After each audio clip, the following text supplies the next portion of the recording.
سیدی حمادی آپ کے انتظار میں بیٹھے ہیں۔ ملازم نے بڑے ادب کے ساتھ شہاب الدین سے کہا۔ ہاں، مجھے ان کا فون مل گیا تھا، شہاب الدین نے جواب دیا۔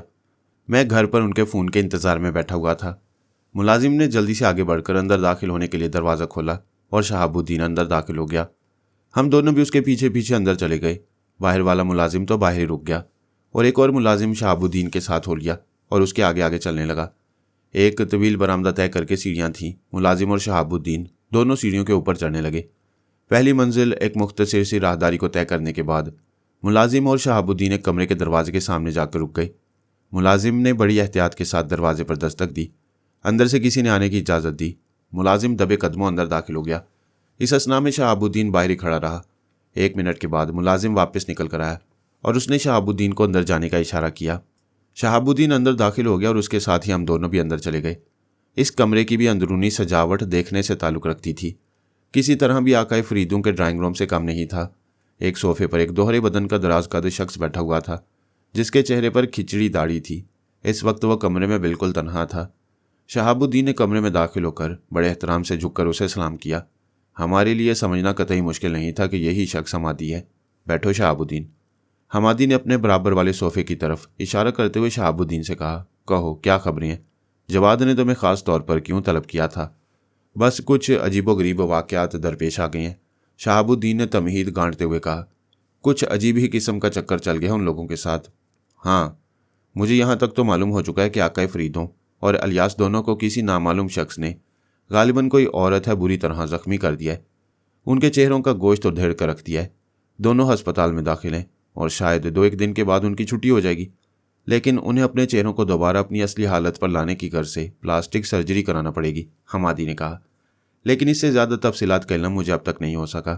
تم تو یقیناً ساری معلومات تفصیل سے حاصل کر کے آئے ہوگے، اور تمہاری ملاقات تو ہارون سے بھی ہوئی ہوگی، جو فریدوں اور الیاس کے زخمی ہونے کی خبر پاتے ہی فوراً آن پہنچا ہے اور الیاس کے گھر میں مقیم ہے۔ جی ہاں، شہاب الدین نے جواب دیا۔ ہارون نے مجھے خاص طور پر طلب کیا تھا، لیکن ہارون کے پاس لے جانے سے پہلے جواد نے مجھے ان دونوں واقعات کی تفصیلات سے آگاہ کر دیا تھا۔ اس کے بعد شہاب الدین نے حمادی کو ان واقعات کے بارے میں تفصیل کے ساتھ سب کچھ بتایا جو اسے جواد سے معلوم ہوئے تھے۔ حمادی بڑے غور سے اس کی باتیں سنتا رہا۔ اس کے چہرے پر سنجیدگی اور سختی نمودار ہو گئی۔ ناقابل یقین، اس نے آہستہ سے کہا۔ بہت ہی حیران کن اور عقل کو چکر دینے والے واقعات ہیں۔ خیر، آگے چلو، پھر کیا ہوا؟ ہارون سے تمہاری کیا باتیں ہوئیں؟ ہارون دراصل یہ سمجھ رہا ہے کہ ان واقعات کے پس پشت ہمارے گروپ کا ہاتھ ہے، شہاب الدین نے کہا۔ وہ مجھ سے یہ بات معلوم کرنا چاہتا تھا کہ آیا ہم لوگ ان واقعات میں ملوث ہیں، چونکہ یہ دونوں واقعات بڑے تحیر خیز اور بظاہر بڑے پراسرار لگتی ہیں۔ اس لیے اسے شبہ یہ ہے کہ ہم لوگوں نے شاید کوئی ایسی نئی سائنسی تکنیک استعمال کی ہے جس سے وہ خود اور اس کے گروپ کے لوگ واقف نہیں ہیں، اور وہ اس بات سے کافی پریشان بھی ہیں۔ پھر تم نے اسے کیا کہا؟ حمادی نے اپنی بھویں سکیڑتے ہوئے پوچھا۔ میں نے اسے یقین دلانے کی کوشش کی کہ جہاں تک میری اپنی معلومات کا تعلق ہے تو ہم لوگوں کو ان واقعات میں کوئی ہاتھ نہیں، شہاب الدین نے صاف جھوٹ بولتے ہوئے کہا۔ اور میں نے ہارون کو یہ بھی بتایا کہ ہم لوگوں کے پاس ایسی کوئی نئی سائنسی تکنیک موجود نہیں ہے جس کے ذریعے ہم اس قسم کے کارنامے انجام دے سکیں، اور یہ کہ یہ واقعات جتنے زیادہ اس کے لیے تحیر خیز ہیں اتنے ہی ہمارے لیے بھی۔ تم نے بالکل ٹھیک کہا، حمادی نے اسے سراہتے ہوئے کہا۔ ان لوگوں کو ہمارے بارے میں کسی غلط فہمی کا شکار نہیں ہونا چاہیے، ورنہ اس سے بڑی پیچیدگیاں پیدا ہو جائیں گی۔ جو کام ہم نے کیا ہی نہیں اس کے لیے ہمیں مورد الزام ٹھہرایا جائے تو یہ ہمارے حق میں بہتر نہ ہوگا، کیونکہ اس صورت میں ہارون کا گروہ ہمارے خلاف کوئی انتقامی کارروائی کر سکتا ہے، اور ممکن ہے ہمیں اس کے نتیجے میں خاصا نقصان اٹھانا پڑے۔ میں غیر ضروری محاذ رئی کا قائل نہیں ہوں۔ اگر ہارون کے گروپ کی طرف سے ہمارے خلاف کوئی قدم اٹھایا گیا تو مجبوراً ہمیں بھی جوابی کارروائی کرنی پڑے گی، اگرچہ ہماری دلی خواہش ہے کہ ہم ہارون گروپ کا مکمل طور پر کلا کما کر دیں، لیکن یہ کوئی اتنی آسان بات نہیں ہے۔ وہ لوگ بھی بڑے اثر و رسوخ اور وسیع وسائل کے مالک ہیں۔ بہرحال جب بھی ہمارا داؤ چلے گا ہم انہیں چھوڑیں گے نہیں، لیکن چونکہ اس معاملے سے ہمارا کوئی تعلق نہیں، اس لیے ہم اس میں ان کے ساتھ الجھنا نہیں چاہتے۔ آپ بالکل بجا فرماتے ہیں، شہاب الدین نے بڑی مکاری کے ساتھ نیاز مندانہ انداز میں گردن ہلاتے ہوئے کہا۔ جو کام ہم نے کیا ہی نہیں اس کی ذمہ داری ہم کیسے قبول کر سکتی ہیں؟ بالکل، حمادی نے کہا۔ اچھا، تو پھر ہارون اور اس کے دوست بالآخر کس نتیجے پر پہنچے؟ فی الحال وہ کسی خاص نتیجے پر نہیں پہنچے، شہاب الدین نے ایک بار پھر صاف جھوٹ بولتے ہوئے کہا۔ تاہم میں ان کا یہ شبہ دور کرنے میں کامیاب ہو گیا ہوں کہ ان واقعات سے ہمارے گروپ کا کوئی تعلق نہیں۔ ویسے وہ اپنے طور پر بھی سارے معاملے کی تحقیقات اور چھان بین کے کام میں لگے ہوئے ہیں۔ میرے خیال میں یہ اچھا ہی ہے کیونکہ اپنی تحقیقات کے نتیجے میں انہیں خود یہ بات معلوم ہو جائے گی کہ ہم لوگ اس معاملے میں ملوث نہیں۔ رضیہ نامی یہ لڑکی جس کے بارے میں سمجھا جا رہا ہے کہ اس نے فریدوں اور الیاس کو زخمی کیا تھا، پاکستان سے لائی گئی تھی نا؟ اور اس کے لانے والا بھی عبدالحمید تھا نا؟ حمادی نے شہاب الدین سے پوچھا۔ جی ہاں، وہ لڑکی کراچی سے لائی گئی تھی۔ جواد نے مجھے اس لڑکی کی تصویر بھی دکھائی، اور جواد کا یہ بھی کہنا تھا کہ جتنی خوبصورت وہ تصویر میں نظر آ رہی ہے، اس سے کہیں زیادہ خوبصورت وہ خود ہے۔ اور ان دونوں واقعات کے بعد اس لڑکی کا کوئی پتہ چلا؟ حمادی نے پوچھا۔ کیا وہ کہیں اور نظر آئی؟ جواد کا کہنا ہے کہ ان لوگوں کے آدمیوں نے شہر کا گوشہ گوشہ چھان مارا، کوئی ہوٹل، کوئی بورڈنگ ہاؤس، کوئی جگہ نہیں چھوڑی، ہر جگہ اس لڑکی کو تلاش کیا لیکن اس کا کہیں پتہ نہیں چلا۔ ان لوگوں نے ہوائی اڈے کی بھی نگرانی کی، مختلف جہازوں سے جانے والے مسافروں کے ناموں کی فہرستیں اور ان کے پاسپورٹ وغیرہ بھی چیک کیے، لیکن رضیہ کا کہیں کوئی سراغ نہیں ملا۔ انہیں حیرت ہے کہ اسے زمین کھا گئی یا آسمان نکل گیا، بہرحال وہ لوگ اب تک اسے کہیں تلاش نہیں کر پائی ہیں۔ یہ ساری باتیں بڑی مشکوک اور پراسرار سی معلوم ہوتی ہیں، حمادی نے فکر آمیز لہجے میں کہا۔ اس کے دو مطلب ہو سکتی ہیں۔ پہلی بات تو یہ ہو سکتی ہے کہ میرے اور ہارون کے گروپ کے علاوہ کوئی اور نیا گروپ بھی اس علاقے میں سرگرم عمل ہو گیا ہے، اور آج اگر اس گروپ نے ہارون کے لوگوں کو اپنا نشانہ بنایا ہے، کل یہ گروپ ہم لوگوں کو بھی اپنا نشانہ بنا سکتا ہے۔ اور دوسری بات یہ ہو سکتی ہے کہ خود عبدالحمید نے کوئی چکر چلایا ہو، لیکن اس کے پس پشت کیا مقصد کار فرما ہو سکتا ہے، اس کے بارے میں کچھ نہیں کہا جا سکتا۔ یہ بھی ہو سکتا ہے کہ عبدالحمید کسی اور گروہ کا، شاید اس نئے تیسرے گروہ کا اعلی کار بن گیا ہو۔ بہرحال یہ سارے امور تشویش طلب ہیں، اور ہمیں اپنے بہترین آدمیوں کو اس کام پر لگانا پڑے گا تاکہ وہ واقعات کی اصل حقیقت کو دریافت کر سکیں، اور اس کے بعد ہی ہم اپنا کوئی نیا لاہ عمل مرتب کر سکتی ہیں۔ اور اس کے ساتھ ہی ساتھ ہمیں بہت ہوشیار رہنا پڑے گا۔ اس بات کا پورا خدشہ موجود ہے کہ ہارون گروپ کے لوگ اس غلط فہمی کا شکار ہو کر کہ یہ کارروائی ہم نے کی ہے ہمارے خلاف کوئی قدم اٹھا بیٹھیں۔ اس کے لیے ہمیں ہر صورتحال سے نمٹنے کے لیے تیار رہنا پڑے گا۔ تمہارا کام اس دوران یہ رہے گا کہ تم جواد یا الیاس سے برابر رابطہ قائم رکھو اور انہیں میری ہدایت کے مطابق معلومات پہنچاتے رہو۔ ان لوگوں میں سے کسی سے بھی ملنے سے پہلے تم مجھ سے ملاقات کرو، اور پھر جس طرح میں تمہیں بتاؤں اسی طرح کرو۔ آپ جیسا حکم دیں گے ویسا ہی ہوگا، شہاب الدین نے بڑے نیازمندانہ انداز میں کہا، اور وہ حمادی کو سلام کر کے کمرے سے نکل گیا۔ اس کے ساتھ ہی ہم دونوں بھی کمرے سے باہر آ گئے۔ دیکھا تم نے اس بدنیت شخص کو؟ طالوت نے میرے کان میں آہستہ سے سرگوشی کی۔ اس شخص نے ہارون سے کیا باتیں کی ہیں اور حمادی سے کیا باتیں کی ہیں؟ واقعی بڑا مکار اور فتنہ پرور شخص ہے، میں نے کہا۔ یہ حمادی اور ہارون دونوں کو بے وقوف بنا رہے، اور دونوں ہی سے لمبی لمبی رقمیں وصول کرے گا۔ شہاب الدین اپنی گاڑی میں بیٹھ کر روانہ ہو گیا، اور ہم لوگوں نے اب اس کے پیچھے جانے کی ضرورت نہیں محسوس کی۔ حمادی سے بھی اب ہمیں کوئی خاص کام نہیں تھا، چنانچہ ہم سیدھے الیاس کے مکان کی طرف روانہ ہو گئے۔ ہارون اور اس کے دونوں ساتھی اس وقت وہاں موجود نہیں تھے، وہ لوگ شاید کہیں گھومنے پھرنے گئے ہوں گے۔ ہم لوگ سیدھے اس کمرے میں جا پہنچے جہاں جواد ایک میز کے کنارے ایک کرسی پر بیٹھا ہوا تھا۔ اس کے سامنے میز پر فون رکھا ہوا تھا، اس کی نگاہیں فون پر جمی ہوئی تھیں۔ وہ کراچی سے لائن ملنے کا انتظار کر رہا تھا۔ جواد کے ہاتھ میں ایک رسالہ تھا اور وہ وقت گزاری کے لیے اس کی ورق گردانی کر رہا تھا۔ کوئی 5-7 منٹ بعد ہی فون کی گھنٹی بج اٹھی۔ طالوت نے میرا ہاتھ پکڑ کر کھینچا اور ہم دونوں جواد کے کان کے بالکل پاس جا کر کھڑے ہو گئے۔ جواد نے فوراً فون اٹھایا۔ دوسری طرف سے آپریٹر کی آواز سنائی دی۔ کراچی سے بات کیجیے۔ ہلو، جواد نے کہا۔ دوسری طرف سے عبدالحمید کی ہلکی ہلکی سی آواز سنائی دی۔ ہیلو، میں عبدالحمید بول رہا ہوں، اس نے انگریزی میں کہا۔ جواد ٹوٹی پھوٹی سی انگریزی جانتا تھا۔ اس نے اٹک اٹک کر غلط سلط انگریزی میں کہا، الیاس سخت بیمار ہے، ان کی ہدایت ہے کہ آپ فوراً یہاں آ جائیں، بہت ضروری کام ہے۔ میں فوراً آ جاؤں گا۔ عبدالحمید نے صاف ستھری انگریزی میں جواب دیا۔ کیا واقعی کوئی سنگین معاملہ ہے؟ جی ہاں، جواد نے سنجیدہ لہجے میں کہا، بہت سنگین معاملہ درپیش ہے اور آپ کی موجودگی کی سخت ضرورت ہے۔ آپ فوراً یہاں پہنچنے کی کوشش کریں۔ اچھی بات ہے، عبدالحمید نے کہا۔ دراصل میرا پاسپورٹ گم ہو گیا تھا، میں نے کل ہی نیا پاسپورٹ بنوایا ہے۔ اب میں کل صبح ویزا کے لیے چلا جاؤں گا، ویزا ملتے ہی میں فوراً فلائی کر جاؤں گا۔ آپ کو ویزا تو اسی دن مل جائے گا، جواد نے کہا۔ ویزا ملتے ہی سیٹ بک کرا لیں۔ اچھی بات ہے، میں ایسا ہی کروں گا، عبدالحمید نے جواب دیا۔ اور کوئی بات؟ نہیں، اور کوئی بات نہیں، جواد نے جواب دیا۔ خدا حافظ۔ فون کا رسیور دوبارہ کریڈل پر رکھ دیا اور کسی سوچ میں ڈوب گیا۔ طالوت نے میرا ہاتھ پکڑ کر کھینچا اور ہم دونوں باہر نکل آئے۔ چلو یہ بھی اچھا ہوا کہ نہ تو عبدالحمید نے اپنی گفتگو میں کوئی ایسی بات کہی جس سے یہ ظاہر ہوتا کہ وہ یہاں نہیں آیا ہے، اور نہ ہی جواد نے کوئی ایسی بات کہی جس سے اس بات کا اظہار ہوتا کہ عبدالحمید اور رضیہ مسقط آ چکی ہیں۔